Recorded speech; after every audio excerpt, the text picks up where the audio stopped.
తెలుసు 2014-19 ఎన్నికల అప్పుడు ఉన్నటువంటి ప్రభుత్వ ఎన్నికల హామీ కానీ లేదా విభజన చట్టంలో ఉన్నటువంటి హామీ ప్రకారం రైల్వే జోన్ అనేటువంటిది విశాఖపట్నానికి హెడ్ క్వార్టర్ గా ఇవ్వాలనేటువంటిది ఉంది. ఆ రోజు అప్పుడు ఉన్నటువంటి ప్రభుత్వం మాట్లాడలేదు. మేము ప్రధాన ప్రతిపక్షంగా ఆ రోజు పోరాటం చేసి ఫైట్ చేసి దాన్ని సాధించుకునేటువంటి కార్యక్రమం చేశాం. ఇప్పుడు కూడా రైల్వే జోన్ వస్తుందని చెప్తా ఉన్నారు తప్ప రైల్వే జోన్ కి సంబంధించి ఏమేమి అందులో ఇంక్లూడ్ అవుతా ఉన్నాయి, కేకే లైన్ ఇంక్లూడ్ అవుతుందో లేదో ప్రభుత్వం సమాధానం చెప్పాలి.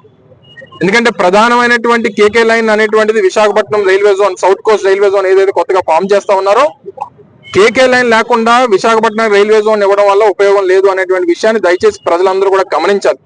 ఇప్పుడు ఉన్నటువంటి ప్రభుత్వం కూడా కేంద్ర ప్రభుత్వం మీద ఒత్తిడి తీసుకురావాలి. దాన్ని ఇంక్లూడ్ చేస్తూనే విశాఖపట్నానికి రైల్వే జోన్ ఇవ్వాలనేటువంటిది వైఎస్ఆర్ కాంగ్రెస్ పార్టీ డిమాండ్. దానికి సంబంధించి హెడ్ క్వార్టర్ నిర్మాణానికి సంబంధించి ల్యాండ్ కేటాయింపు, ల్యాండ్ అలాట్మెంట్స్ కూడా మా ప్రభుత్వంలోనే చేశాం. దానికి సంబంధించినటువంటి ప్రొసీజరల్ యాక్టివిటీస్ అన్ని కూడా జరుగుతూ ఉన్నాయి. సో ఏదైతే ఉన్నాయో ఇవన్నిటికీ కూడా ఆ రోజు ఉన్నటువంటి ప్రభుత్వం సహకరించింది, ల్యాండ్ అలాట్మెంట్ చేసింది. దానికి కావాల్సినటువంటి జీవో కూడా మా ప్రభుత్వంలోనే ఇచ్చాం. ఇవన్నీ కూడా ఆన్ రికార్డ్ ఎవిడెన్స్ ఉన్నాయి. దాంతో పాటు ఇప్పుడు వారు చెప్తున్నటువంటి ఎన్టీపీసీ, గ్రీన్ హైడ్రోజన్ హబ్ గాని లేదా మిగిలినటువంటి అంశాలు కానీ ఇవన్నీ కూడా ఆ రోజు మా ప్రభుత్వంలో కేటాయించినటువంటి భూములు, మా హాయంలో చేసినటువంటి ఒప్పందాలు అనేటువంటివి గమనించాల్సిందిగా మీ ద్వారా ప్రజలను కోరుతాం. ఎక్కడికి